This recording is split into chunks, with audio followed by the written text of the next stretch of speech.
22 करोड़ ये उन लोगों की संख्या है जो देश में हाइपरटेंशन से जूझ रहे हैं। हाइपरटेंशन यानी हाई ब्लड प्रेशर, इसे साइलेंट किलर कहा जाता है क्योंकि ये चुपचाप शरीर को नुकसान पहुंचाता रहता है और इंसान को पता भी नहीं चलता।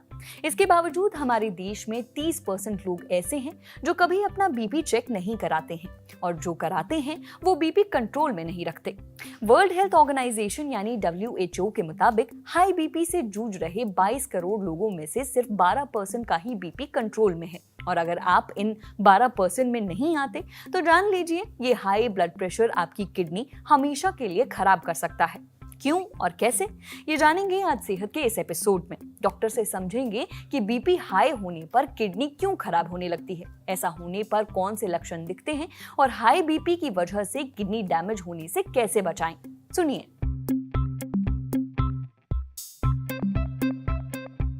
जब बीपी बढ़ता है तो किडनी का नेचुरल रिस्पॉन्स है प्रेशर नाइट्रोलिसिस, यानी कि वो एक्स्ट्रा सॉल्ट और वाटर को बॉडी से बाहर निकालकर ब्लड प्रेशर को कंट्रोल करने में मदद करता है। बट अगर ये बीपी कंटिन्यूसली हाई रहता है तो किडनी की छोटी छोटी जो ब्लड वेसल्स होती है उनमें कुछ चेंजेस आने शुरू हो जाते हैं और धीरे धीरे किडनी की फंक्शनिंग इफेक्ट हो जाती है, जिसकी वजह से किडनी एक एडिक्वेट रिस्पॉन्स नहीं जनरेट कर सकता हाई ब्लड प्रेशर को कंट्रोल करने में। And in the longer run एक विशियस साइकिल बन जाता है कि हाई ब्लड प्रेशर की वजह से किडनी को डैमेज हो रहा है और किडनी के डैमेज की वजह से ब्लड प्रेशर का कंट्रोल उतना ही मुश्किल होता है।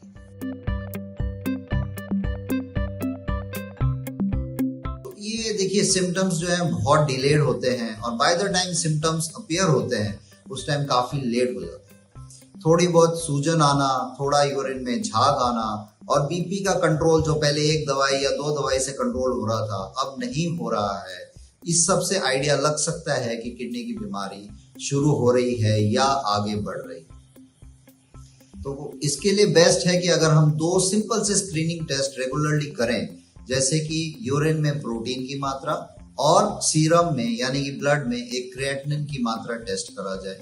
अगर इन दोनों में से किसी भी एक में कोई चेंज आता है या कोई एबनॉर्मेलिटी आती है तो आगे डिटेल्ड फर्दर वर्कअप करके हम पता लगा सकते हैं कि किडनी में कोई इफेक्ट तो नहीं आ रहा हाई ब्लड प्रेशर।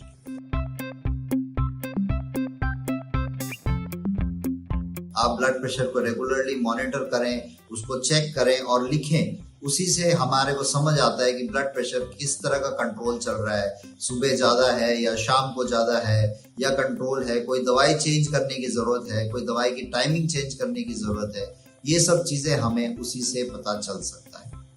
इसके अलावा डाइट में चेंजेस करने हैं, नमक जितना आप कम कर सकते हैं उतना नमक कम करना है और जो एक्सरसाइज है वो आपको करना है। ये एक ऐसा लाइफस्टाइल मॉडिफिकेशन है, एक्सरसाइज चाहे आप स्विमिंग करते हैं, साइकिलिंग करते हैं, रनिंग करते हैं, व्हाटएवर, अपने लिए 15-20 मिनट रोज का टाइम निकाल के एक्सरसाइज करना है। ये ब्लड प्रेशर को कंट्रोल करने में हमारी मदद करेगा और जितना बीपी कंट्रोल रहेगा उतनी ही हमारी किडनीज को प्रोटेक्शन मिलती रहेगी। इसके अलावा स्मोकिंग, ये एक ऐसी चीज है स्मोकिंग जो किडनी को डायरेक्टली भी नुकसान पहुंचाती है और ब्लड प्रेशर कंट्रोल को भी इम्पेयर करती है। तो smoking has to go completely, उसमें कोई दो राय नहीं है, कोई चॉइस नहीं है।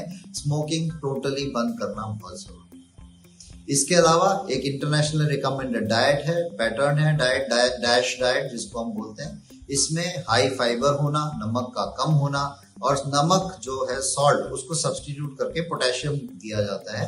बट ये पोटेशियम का चॉइस या पोटेशियम आपके लिए सूटेबल है या नहीं है, ये आपको अपने किडनी स्पेशलिस्ट से बात करके ही डिसाइड करना पड़ेगा वेदर ये आपके लिए सूटेबल है या नहीं। देखिए, हाई ब्लड प्रेशर किडनी को नुकसान पहुंचाता है। फिर जैसे जैसे किडनी की बीमारी बढ़ती है ब्लड प्रेशर कंट्रोल करना उतना ही मुश्किल हो जाता है। इसीलिए अपना बीपी रेगुलरली चेक कराएं। अगर ब्लड प्रेशर काफी वक्त से अनकंट्रोल्ड हो तो डॉक्टर से मिलें।